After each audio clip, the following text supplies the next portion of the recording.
We have some questions that we're going to pose, and then there will be an opportunity for you to throw some questions at the panel also. I hope you don't mind me coming to you first, Rachel. We've heard a lot today around the role of universities in mission-led approaches and mission-led innovation. I wondered if you could share your thoughts on what you feel that looks like for Cardiff universities or universities more broadly.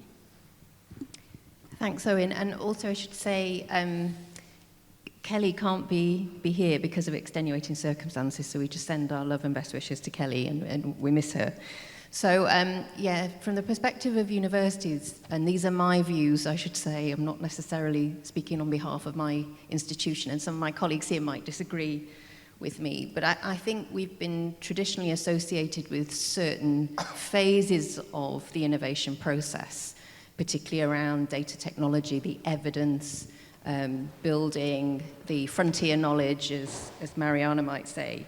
But I think a mission-driven approach allows us to be part of every phase. So whether we're defining missions, whether we're convening communities, whether we're experimenting, exploring, iterating, and talking about processes, culture, etc., we have, I think, a bigger part that we can play. But in order to be able to do that, I think we need to adapt a little as institutions and shift. So there are some barriers that I think are in our way, that are within our control as universities to change. The first of those, Ravi mentioned earlier, you mentioned humility. And the lack of that is not confined to government and policymakers. I should say I'm a former head of the business school at Cardiff, and I'm currently doing a project for the university on our role as a civic anchor.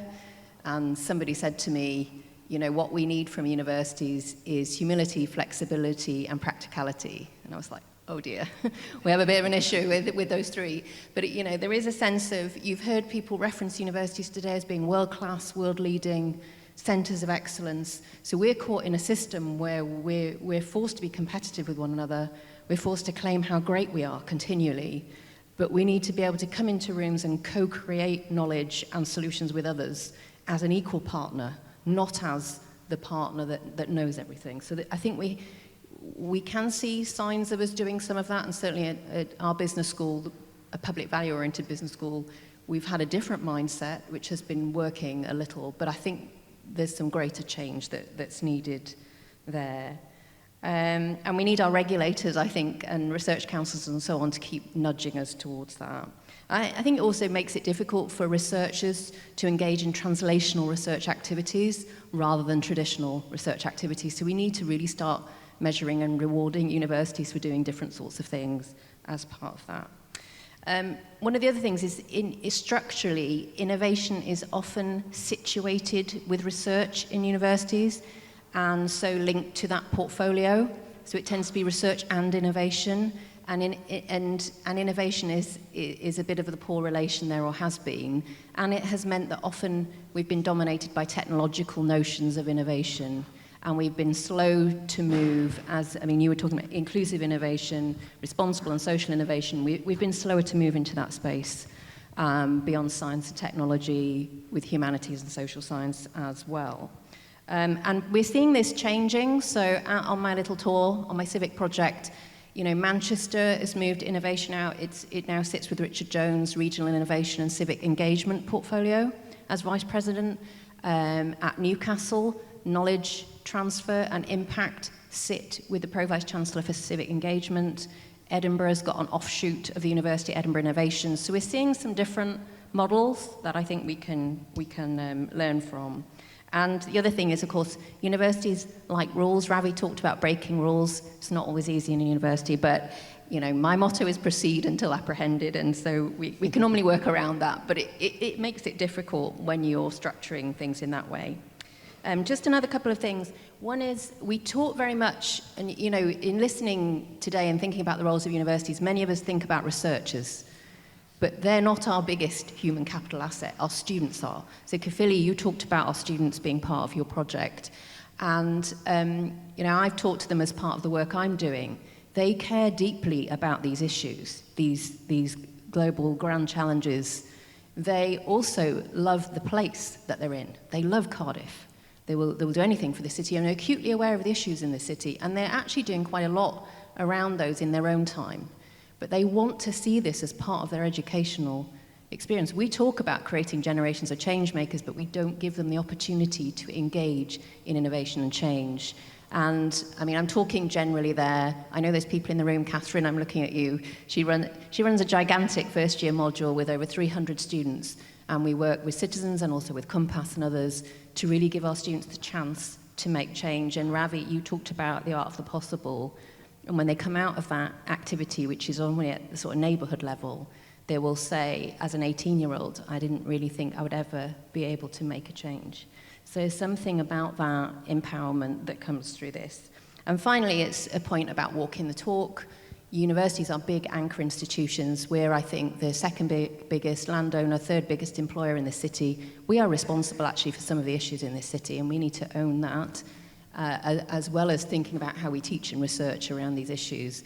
So if you go out of this building today, if you turn left roughly over in that direction versus going right, you've got 14 years off your life if you go in that direction, and you've got 18 years if you're a woman.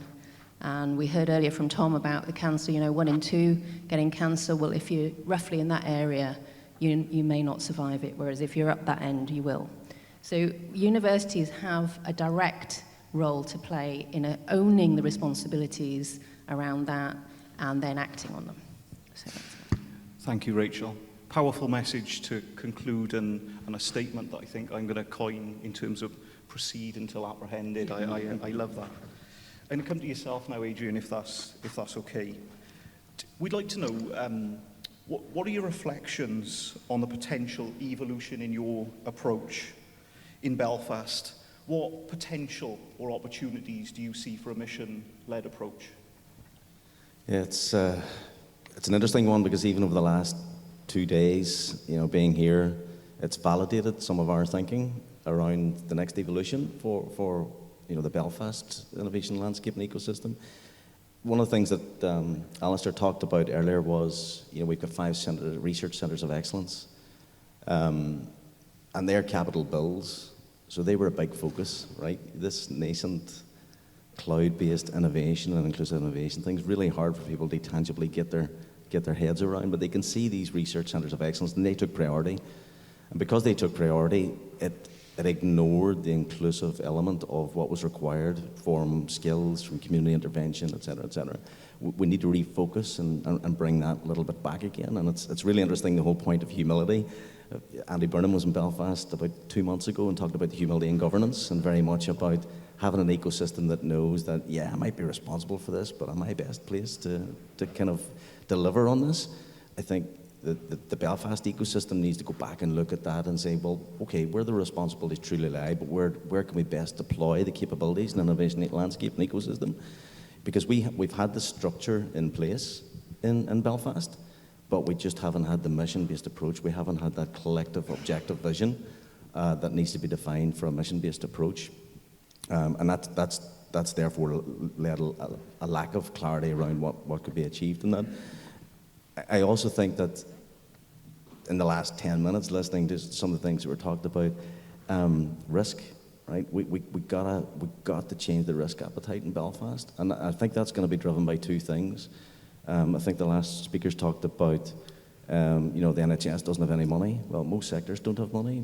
Most industries don't have money. And what that's tending to do, and you see it happening daily, is it's driving more competition rather than collaboration. And that's happening across academic institutions, across sectors and businesses. So we need to approach it from that angle, to say we need to be more collaborative. We need to be taking risk. If funding is reducing in the public sector, in the private sector, in philanthropy and fundraising, we need to be taking more risk. And inherently in Northern Ireland, public sector does not take risk. People have mentioned Mario Mazzucato. It's like in the entrepreneurial state, right? The government should be funding the risk, and private sector should fund the certainty, right? That's not what happens in Northern Ireland. We tend to fund the certainty from a government perspective and expect public sector to fund the risk. But what ends up happening then is we don't innovate. We're not actually innovating at all.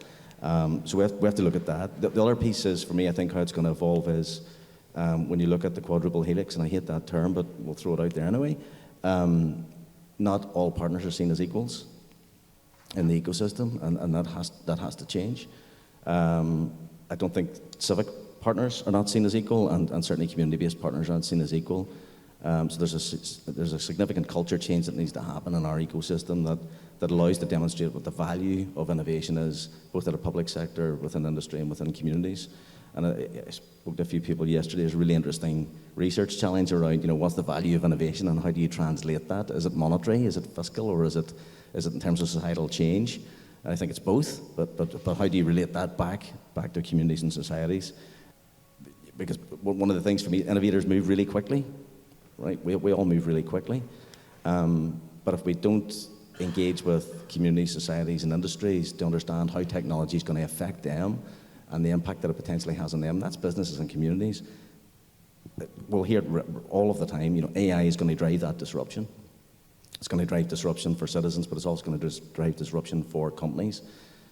If we don't work with them to understand what that disruption is going to cause or the opportunities that it's going to bring for them, then we can only move at the pace in which they will move, and that's not going to move at any rapid pace at all. When I talk about the equality as well, you might have seen one of my slides earlier. We do have an opportunity in Northern Ireland. The current Minister for the Economy, Conor Murphy, well, he's actually just moved, but they have a real risk appetite for moving quickly and getting things done, and they've got 4 priorities, and one of those priorities is good jobs. And I keep challenging, what the heck does that mean, right? What's a good job, right? And no one really has a good definition around a good job. But for me, what I want to see is that there's a long tail of the innovation supply chain in terms of jobs and foundational jobs that underpin the innovation economy. How do we raise the value of those foundational jobs as well within the Northern Ireland ecosystem? I think that has to be addressed as well. So really, it's a bit of a cop-out in terms of the mission approach, but it's economic prosperity in a time of innovation for me, which is from a Northern Ireland context. The peace process in Northern Ireland has brought peace, but it hasn't brought prosperity to all sections of society. And there's an opportunity with the city deal investments and bringing that cultural change, learning from what has happened in Cardiff, for example, and other cities around the policy that have been put in place and the interventions that have been put in place in that place context of Belfast. I think there's a really interesting partnership to be had there to learn. I think as was mentioned earlier, we can learn from the long term that you've been in it and the things that we should do in the future. So I'm really excited by doing some of that. And finally, can't agree more from what was said earlier about failing fast.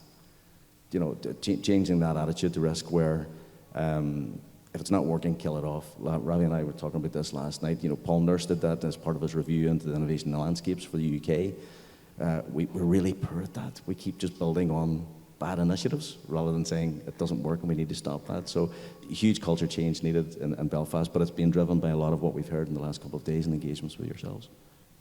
Fantastic. Thank you, Adrian. Really good to hear your ambition, I suppose, for changing the risk appetite, the ambition, the opportunities there. Ravi, I'm going to come to you next, if that's okay. And we'd really like to know, what are your reflections on both the similarities and the differences of delivering Nesta's 3 missions?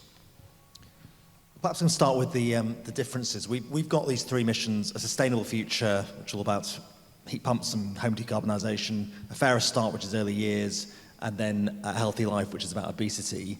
The first thing we noticed was just the degree of momentum and political commitment was vastly different across those 3 missions. So initially, net zero, pretty much everybody cares about it. You immediately get into solution mode, and you can go to the private sector, the state, and be in solution mode. On early years and on obesity, you're still having to make the case often.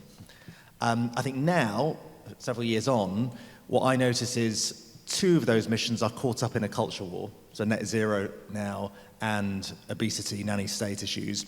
Interestingly, early years has got a sort of strong degree of support and we can quietly make progress and it's less political. I think what that means is, I don't think you can ignore the culture war aspect. You've got to really factor that into your policies and influencing and shaping of the system. You've got to be savvy about that rather than just be technocratic and head down. I think other thoughts, we have these three roles. The innovation partner role, so where we work with organisations to trial products and services. We work with very different types of organisations in the different missions. So in the early years space, we're working more with local authorities or voluntary organisations, whereas obviously in the obesity and energy space, it's Asda and Starbucks and Octopus Energy and quite big organisations on the private sector side. I think the space and opportunity for new ventures is very different as well. So we've done a lot of new ventures in, again, sustainability, energy, done some in the early years space, interestingly. Harder, I think, on obesity, just given the nature of the strategy we have.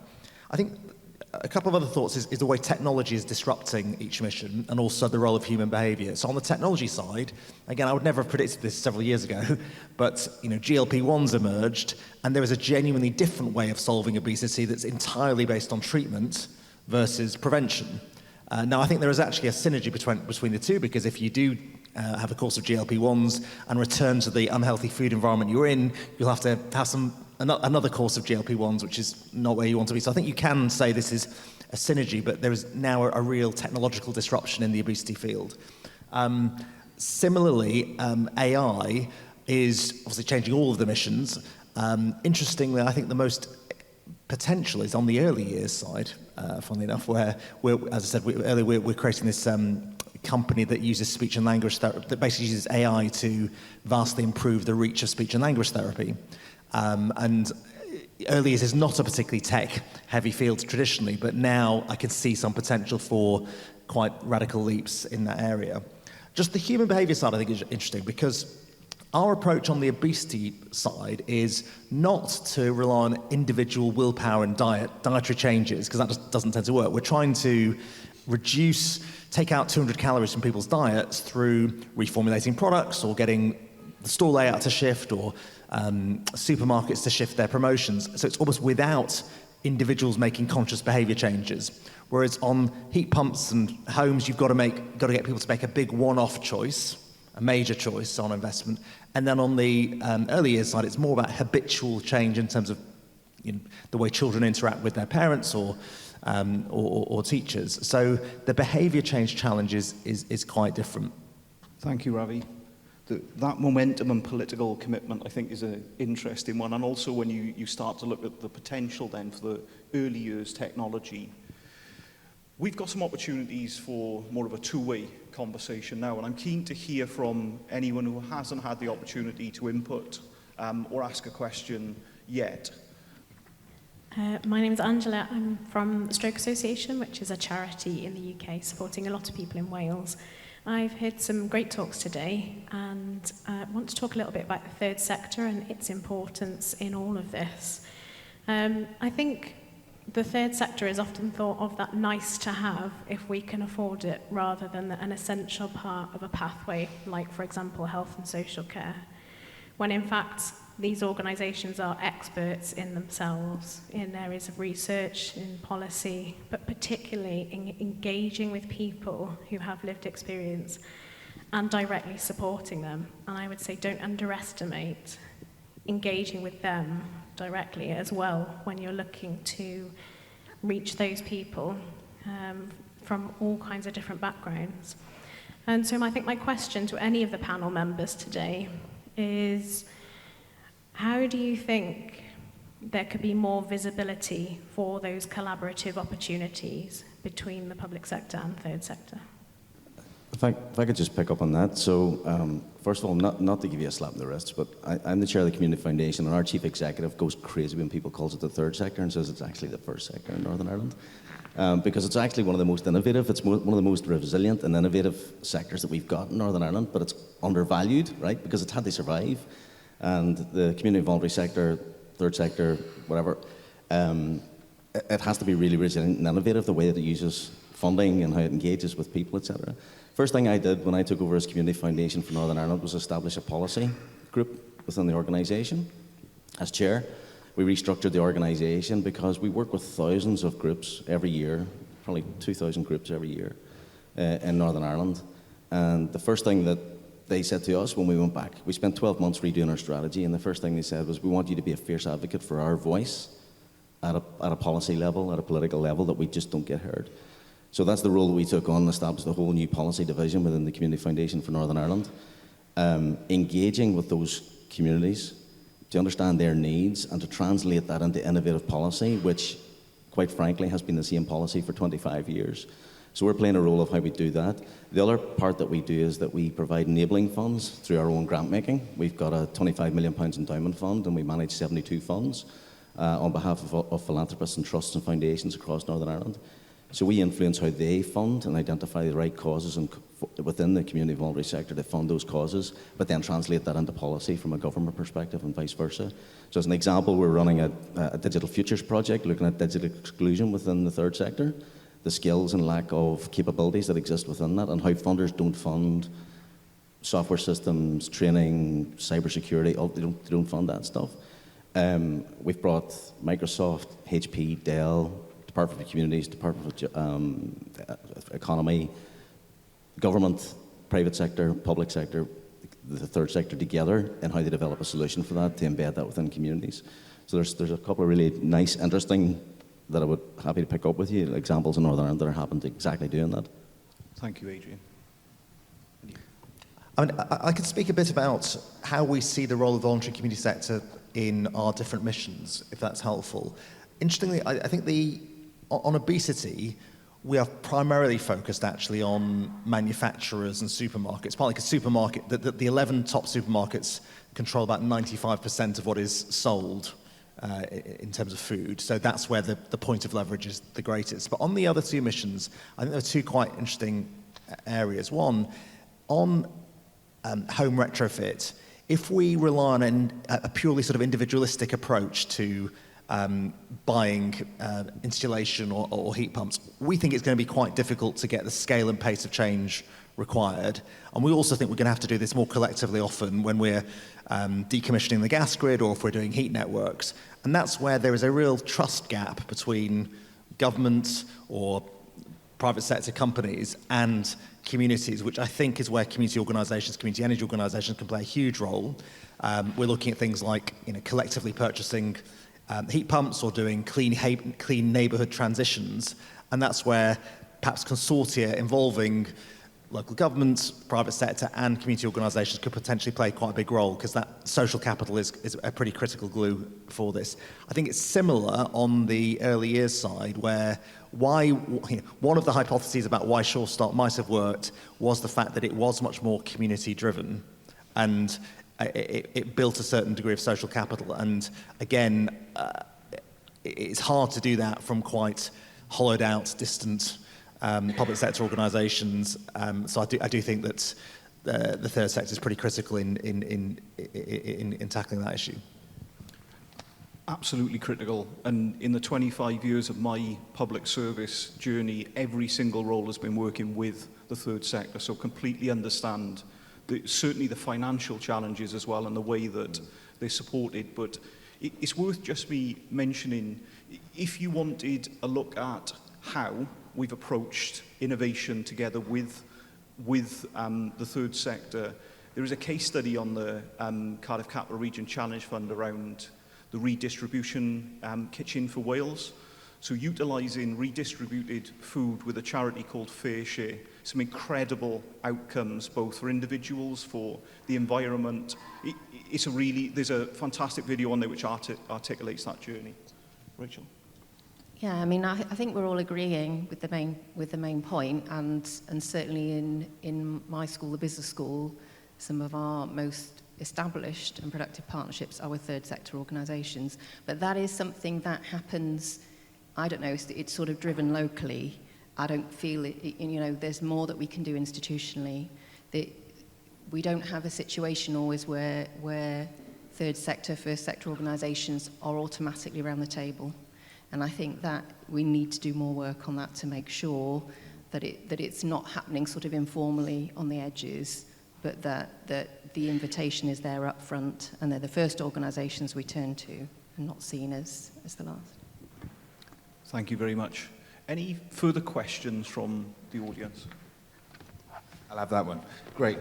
Just to sort of continue in that vein, I think from a previous role that I held as a head of a charity in Wales, something we experienced quite a lot was that local either university health boards or county councils would put out tenders looking for expert work, and I'm sure the Stroke Association's had similar experiences, sort of asking for the world and giving you around about 20 grand to go and do it for 3 years, where you can't employ member staff properly, there's no way for the amount of money that is asked in the procurement, in the tender document, that it's deliverable.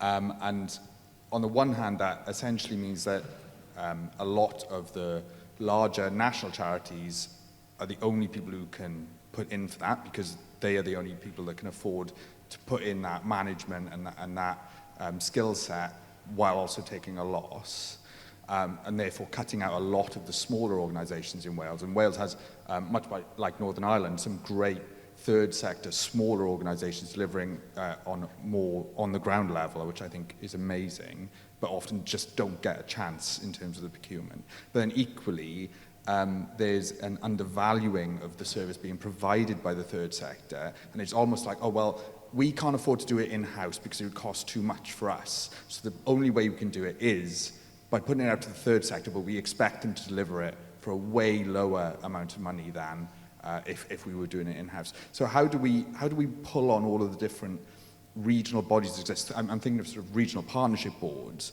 which I think were set up in Wales with the greatest of intention, but actually have failed to deliver that cross-table partnership working that Rachel just mentioned, of having the third sector around the table. It's great having them around the table, but unless there's that co-creation, which Caerphilly seemed to have nailed from what we heard earlier, but without having that conversation first of saying, well, how can we deliver it? We've only got this much money, but how can we deliver it? Rather than sort of having a procurement document that then means you get disbarred because you say, well, we can't deliver that. How do we go about doing that? How do we build a system that works to deliver that with the third sector in mind? I was going to ask you, Owen, whether the Challenge Fund gave you a unique opportunity to get around that kind of situation with the flexibility in the funding. I think that my journey with the Challenge Fund has been fairly short. There are individuals here that designed and delivered it, but I think to utilise the example of back to the redistribution kitchen, I think it absolutely did. I think the respect, the process, and what was mentioned earlier by a colleague from the Stroke Association, the close connectivity to the community which public bodies didn't necessarily have in that area, it did put them on a firmer footing. I think what I'll add to your challenge is also the fact that the funding doesn't always, it looks for the new and shiny for the third sector, not necessarily what has been delivered and been seen to provide successful outcomes and outputs for individuals. I think that's another challenge that is faced. But I think certainly from a Cardiff Capital Region perspective, policy colleagues in the room today, I think there is a lot that we can do to ensure that there is pressure for a better way. And if you come back to the procurement that I talked about, our journey through Infuse, it has been starting with the problem definition and then ensuring that you have the right people around the table, agnostic of sector. And the only thing I would touch on is the importance of working in the open as part of a mission-driven approach. So if you can be really, really transparent about your strategy and your uncertainties, that I think can be quite empowering of other partners, because information is power, and if we can sort of get to a culture where literally you assume other people can see into your work, that's hugely helpful. I think the other difficulty, particularly at certain geographical levels, is you end up with quite large forums, large partnership meetings, which have very, very high transaction costs and are not very, very useful at getting anything done for anybody.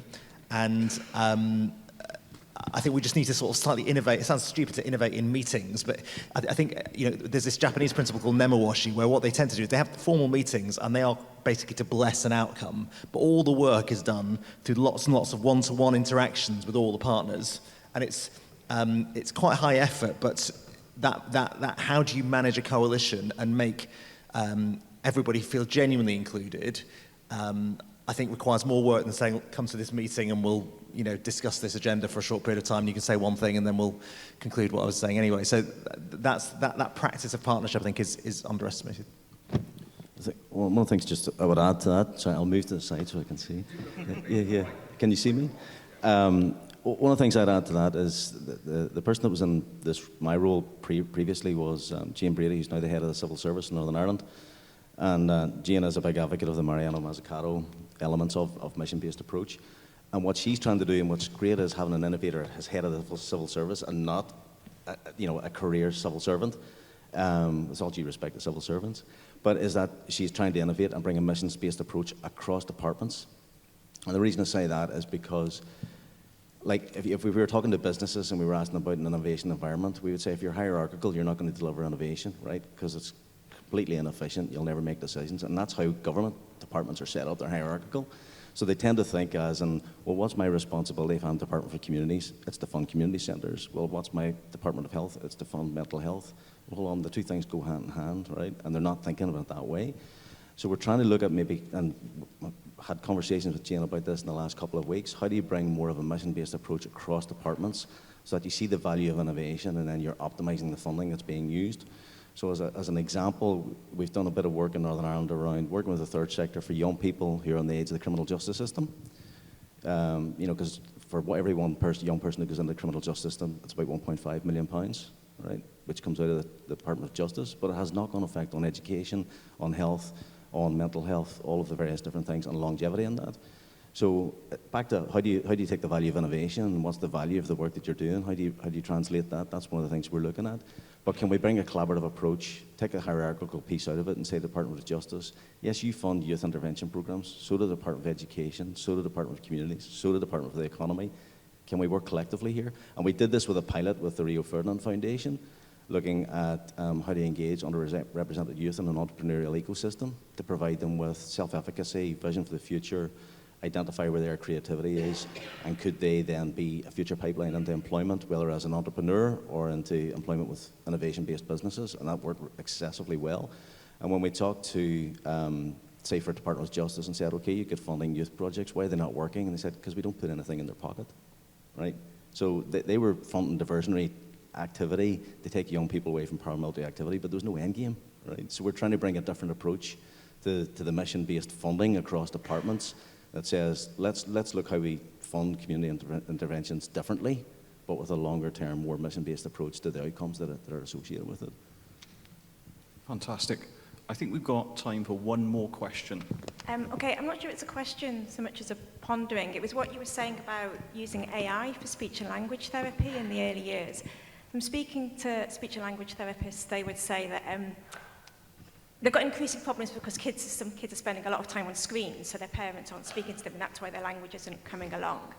And that also the loss of sort of mixed age play means that those kids aren't also getting opportunities to build up language skills by talking to older children.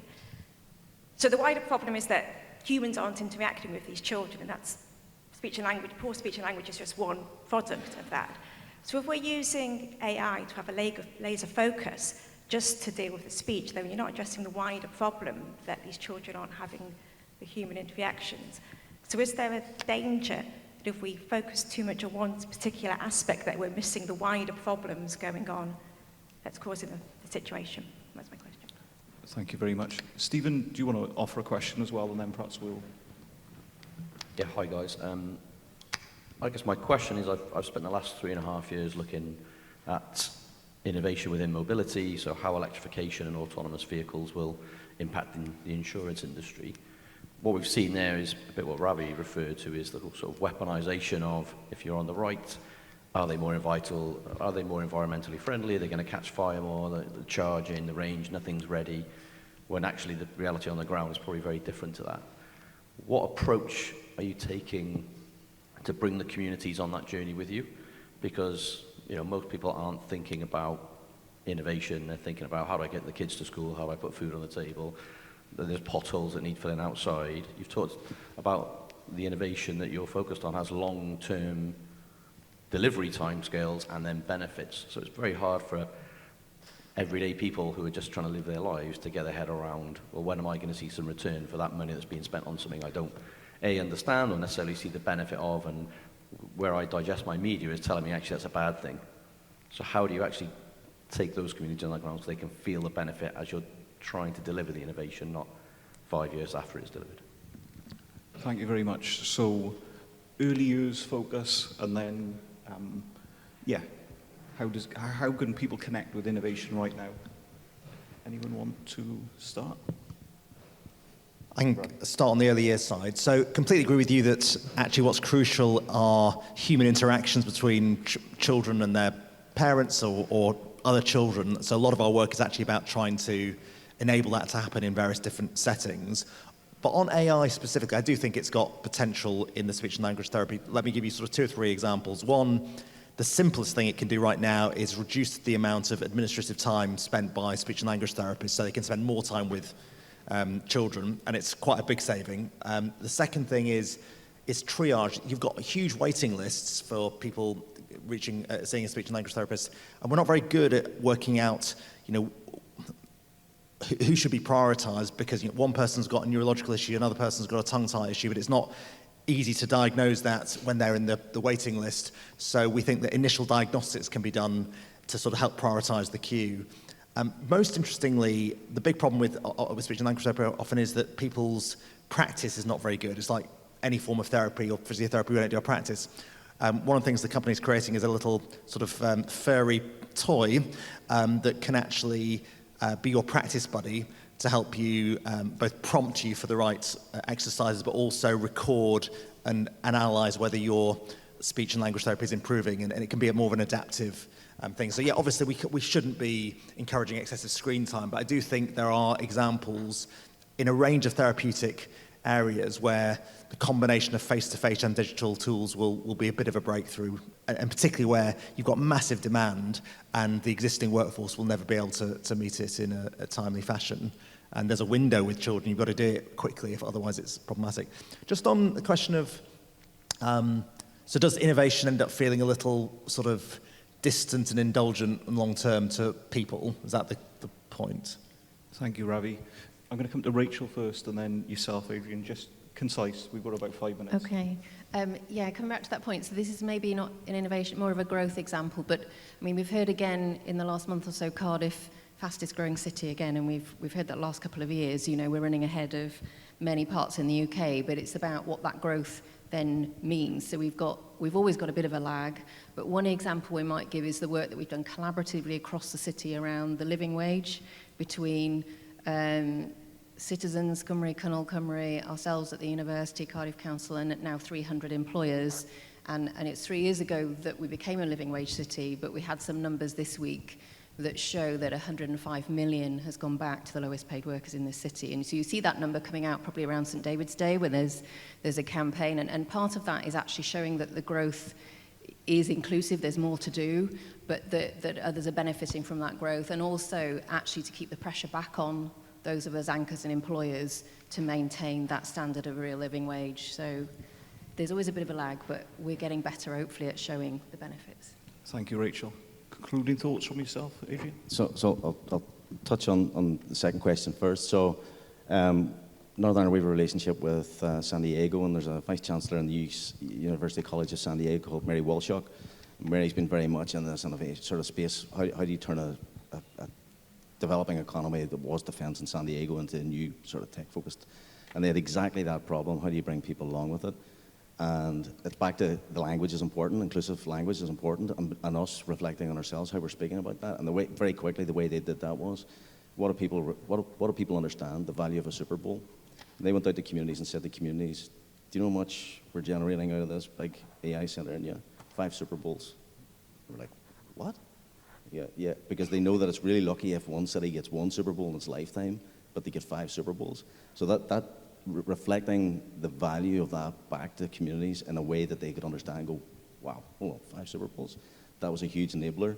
Then they were able to have the conversation around the foundational jobs and say, do you see the tablecloths that you've got on these tables? They have to be provided and they have to be washed and cleaned, and they're going to support events like this and spaces like this. You're part of the innovation economy and translating that. I'm oversimplifying it, right? But it's kind of, that's one of the ways they've done it and one of the ways we're kind of looking at it. The other piece on the AI is it's back to responsible innovation and tech for good. No one sets out to do tech for bad, right? And it's people have set out to do speech and therapy, early interventions and early detection through AI. But Rick will know this. I think Rick was talking about Toyota yesterday. I used to be a Six Sigma business improvement engineer doing analysis, and one of the things to talk about is a consequential metric. We never innovate with consequential metrics. What I mean by that is if we're going to improve a process by making it quicker, that's fine, but it actually might make the product worse. Right? We never look at the consequential metric, and to do that, you need to have a conversation with the people you're enforcing the technology onto or the innovation, and understand what you should be looking at to ensure that you're not making an adverse effect from that innovation. We don't do that. We don't do that in the innovation landscape.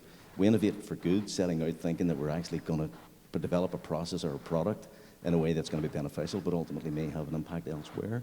And I think the AI in education is a really interesting one. I actually think AI in education is a huge opportunity where you look at COVID, online learning, one teacher teaching in one specific way to a class of 25 to 30 students who potentially are neurodivergent or have different learning pathways and learning skills.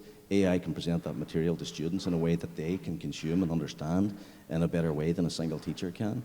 And I think that's one of the areas where AI can play a really fundamental role in improving the educational outcomes for young people with very diverse needs in one educational setting. So I think it's interesting times. Thank you, Adrian. Will you all join me in saying thank you to our panellists, Rachel, Ravi and Adrian?